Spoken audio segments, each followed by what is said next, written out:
I will approach Shankar sir. Shankar sir வந்து Mr. Shankar, That scene will be like more of Shankar sir though.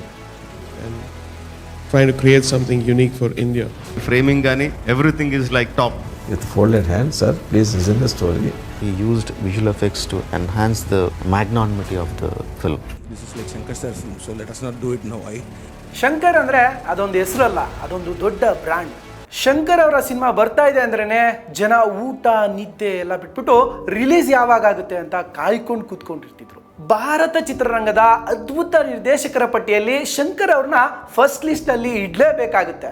ಯಾಕಪ್ಪ ಅಂದರೆ ನಾವು ಹಾಲಿವುಡ್ನಲ್ಲಿ ನೋಡ್ತಾ ಇದ್ದಂತಹ technology ಆಗಿರ್ಬೋದು, VFX ಆಗಿರ್ಬೋದು, ಅದನ್ನೆಲ್ಲ ಇಂಡಿಯನ್ ಸಿನಿಮಾ ಇಂಡಸ್ಟ್ರಿಗೆ ಅವರೇ ಇಂಟ್ರೊಡ್ಯೂಸ್ ಮಾಡಿದ್ದು.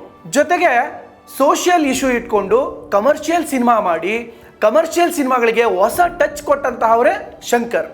ಅಷ್ಟೇ ಅಲ್ಲ, ಶಂಕರ್ ಅವ್ರ ಬಗ್ಗೆ ರಾಜಮೌಳಿ ಕೂಡ ಒಂದು ಮಾತು ಹೇಳಿದ್ದಾರೆ. ಅಂದರೆ ಶಂಕರ್ ಅವರ ಸಿನಿಮಾಗಳ ಟೀಸರ್ ಆಗಿರ್ಬೋದು, ಟ್ರೈಲರ್ ಆಗಿರ್ಬೋದು, ಮೂವಿಗಳಾಗಿರ್ಬೋದು, ಇವರು ರಾಜಮೌಳಿ ಫ್ರೇಮ್ ಟು ಫ್ರೇಮ್ ನೋಡ್ತಿದ್ರಂತೆ. ಅಂದರೆ ಹೆಂಗಪ್ಪ ಇವರು ಕ್ರಿಯೇಟ್ ಮಾಡ್ತಿದ್ರು ಅಂತ ರಾಜಮೌಳಿ ಕೂಡ ಯೋಚನೆ ಮಾಡ್ತಿದ್ರಂತೆ. ಆದರೆ ಎಂತಹ ಡೈರೆಕ್ಟರ್ ಆದರೂ ಕೂಡ ಪ್ರೇಕ್ಷಕರ ಮನಸ್ಸನ್ನು, ಪ್ರೇಕ್ಷಕರಿಗೆ ಎಂಥದ್ದು ಬೇಕು, ಅವರ ಅಭಿರುಚಿ ಏನು ಅನ್ನೋದನ್ನ ಅರ್ಥ ಮಾಡ್ಕೊಂಡಿಲ್ಲ ಅಂದರೆ ಎಡವಟ್ಟಾಗೋದು ಗ್ಯಾರಂಟಿ. ಯಾಕಪ್ಪ ಇದು ಹೇಳ್ತಾ ಇದ್ದೀನಿ ಅಂದರೆ, ಇಂಡಿಯನ್ 2 ಸಿನಿಮಾ ಎಷ್ಟೋ ಜನ ನೋಡಿದ್ರಲ್ಲ, ಅವ್ರ ಅಭಿಪ್ರಾಯ ಕೂಡ ಇದೇ ಆಗಿತ್ತು. ಅನ್ಫಾರ್ಚುನೇಟ್ಲಿ ಗೇಮ್ ಚೇಂಜರ್ ಮೂವಿ ಕೂಡ ಇದೇ ತರಹದ ರಿವ್ಯೂ ಸಿಗ್ತಾ ಇರೋದು ದುಃಖ ಅಂತಲೇ ಹೇಳ್ಬೋದು. ಎಷ್ಟೊಂದು ಬ್ಲಾಕ್ ಬಸ್ಟರ್ ಮತ್ತು ಹಿಟ್ ಸಿನಿಮಾಗಳು ಕೊಟ್ಟಿರುವಂತಹ ಶಂಕರ್ ಅವ್ರನ್ನ ಕೇವಲ 2 ಸಿನಿಮಾಗಳಲ್ಲಿ ನಾವು ಅವ್ರನ್ನ ಅಳಿಯುವುದು ಬೇಡ. ಅವರು ಯಾವ ಥರದ ಚಾಲೆಂಜನ್ನು ಫೇಸ್ ಮಾಡ್ತಾ ಇದ್ದಾರೆ ಅನ್ನೋದನ್ನ ನೋಡ್ಕೊಂಡು ಬರೋಣ ಬನ್ನಿ. ರಿಪೀಟೆಡ್ ಫಾರ್ಮುಲಾ, 1-2 ಸಿನಿಮಾಗಳನ್ನು ಬಿಟ್ಟರೆ ಶಂಕರ್ ಅವರ ಪಿಕ್ಚರ್ ಅಂದರೆ ಒಂದು ಫಿಕ್ಸ್ಡ್ ಸ್ಟ್ರಕ್ಚರ್ ಇರುತ್ತೆ. ಏನಂದರೆ, ಒಂದು ಸೋಷಿಯಲ್ ಇಶ್ಯೂ ಇರುತ್ತೆ, ಇನ್ನೊಂದು ಫ್ಲ್ಯಾಶ್ ಬ್ಯಾಕ್ನಲ್ಲಿ ದುರಂತ, ಮತ್ತು ನ್ಯಾಯಕ್ಕಾಗಿ ನಾಯಕನ ಹೋರಾಟ. ಕತೆ ಏನು ಬೇಕಾದರೂ ಇರ್ಬೋದು, ಆದರೆ ಶಂಕರ್ ಸಿನಿಮಾ ಅಂದರೆ ಈ 3 ಮಾತ್ರ ಫಿಕ್ಸ್ ಆಗಿರುತ್ತೆ. ಶಂಕರ್ ಬೆಸ್ಟ್ ಸಿನಿಮಾಗಳಾದ ಇಂಡಿಯನ್, ಜೆಂಟಲ್ಮನ್, ಮುದಲ್ವನ್, ಅನಿಯನ್ ನೋಡಿ, ಪ್ರತಿ ಕಥೆಯಲ್ಲೂ ಹೀರೋಗೆ ವ್ಯವಸ್ಥೆಯಿಂದ ಅನ್ಯಾಯ ಆಗಿರುತ್ತೆ. ಫ್ಲ್ಯಾಶ್ ಬ್ಯಾಕ್ನಲ್ಲೇ ಏನಾದರೂ ದುರಂತ ಆಗಿರುತ್ತೆ. ವ್ಯವಸ್ಥೆ ಸರಿ ಮಾಡೋಕೆ ಅದೇ ಮೋಟಿವೇಶನ್ ಕೂಡ ಆಗಿರುತ್ತೆ. ಈ ಶಂಕರ್ ಫ್ಯಾಕ್ಟರ್ಸ್ ಅನ್ನೋದು ಫೇಲ್ಯೂರ್ ಏನಲ್ಲ, ಜನಕ್ಕೆ ತುಂಬ ಕನೆಕ್ಟ್ ಆಯಿತು, ಎಂಜಾಯ್ ಕೂಡ ಮಾಡಿದ್ರು.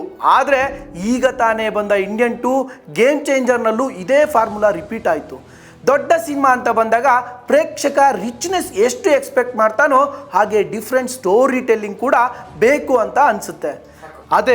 ಅದೇ ಮಿಸ್ ಆಗಿದ್ರಿಂದ ಈ ಸಿನಿಮಾಗಳು ಜನರ ಮನಸ್ಸಿನಲ್ಲಿ ಮುಟ್ಲೇ ಇಲ್ಲ. ಇನ್ನೊಂದು ಪಾಯಿಂಟ್ ಏನಂದರೆ, ಸೋಷಿಯಲ್ ಇಶ್ಯೂ ಸಿನಿಮಾಗಳು 1990ರಿಂದ 2000ನೇ ಇಸ್ವಿವರೆಗೂ ಜನಕ್ಕೆ ವಸ್ತು ಅನ್ನಿಸ್ತಾ ಇತ್ತು. ಆದರೆ ಈಗ ತುಂಬ ಜನ ಇದನ್ನೇ ರಿಪೀಟ್ ಮಾಡ್ತಾ ಇರೋದ್ರಿಂದ ಶಂಕರ್ ಸಿನಿಮಾ ಮಿಸ್ ಆಗ್ತಿದೆ ಅನ್ನೋದಕ್ಕಿಂತ ರಿಪೀಟ್ ಅಂದರೆ ತಪ್ಪಾಗಲ್ಲ. Number 2, script.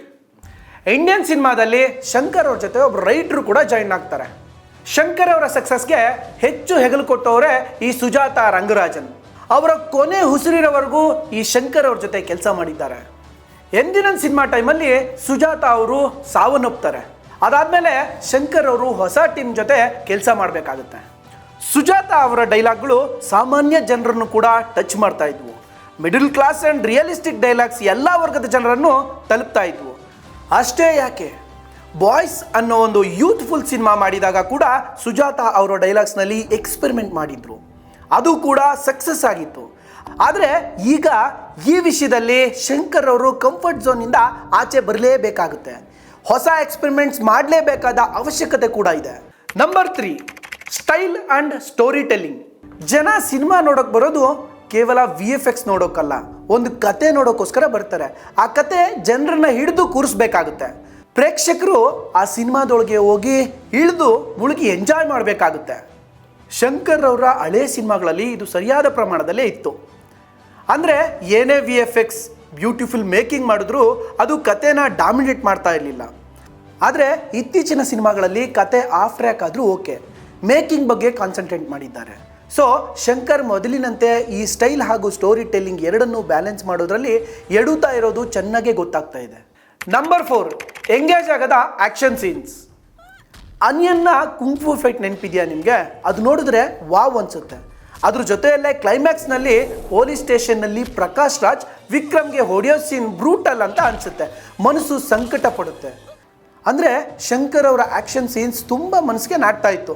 ಸುಮ್ಮನೆ ಹೀರೋ ವಿಲನ್ಗೆ ಹೊಡಿಬೇಕು ಅಂತ ಹೊಡಿತಿರಲಿಲ್ಲ. ಇಂಡಿಯನ್ನ ಮರ್ಮಕಲೆ, ಎಂದಿರನ್ನ ಕ್ಲೈಮ್ಯಾಕ್ಸ್ ಎಪಿಸೋಡ್ ಎಲ್ಲವೂ ಇನೋವೇಟಿವ್. ಆದರೆ ಲಾಸ್ಟ್ 2 ಸಿನಿಮಾಗಳಲ್ಲಿ ಮಾತ್ರ ಈ ಫ್ಯಾಕ್ಟರ್ ಮಿಸ್ ಆಗಿದೆ ಅನಿಸುತ್ತೆ. Number 5, what we need. Definitely Shankar ಸಿನಿಮಾನೇ ಬೇಕು. ಆದರೆ ಶಂಕರ್ ಸ್ವಲ್ಪ ಅಪ್ಡೇಟ್ ಆಗಬೇಕು ಅಷ್ಟೇ.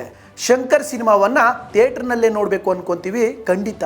ಮೊದಲೇ ಹೇಳ್ದಂಗೆ 16 ಹಿಟ್ ಕೊಟ್ಟ ಶಂಕರ್ ಅವ್ರನ್ನ ಕೇವಲ 2 ಸಿನಿಮಾಗಳಲ್ಲಿ ಅಳಿಯೋದು ಬೇಡ. ಶಂಕರ್ ಅವರ ಮುಂದಿನ ಸಿನಿಮಾಗಳು ನಮ್ಮನ್ನು ರಂಜಿಸ್ತವೆ ಅನ್ನೋ ಆಶಯದಲ್ಲಿ ಇವತ್ತಿನ ವಿಡಿಯೋ ಮುಗಿಸ್ತೀನಿ. ಸಮಯ ನ್ಯೂಸ್ ಸದಾ ನಿಮ್ಮೊಂದಿಗೆ.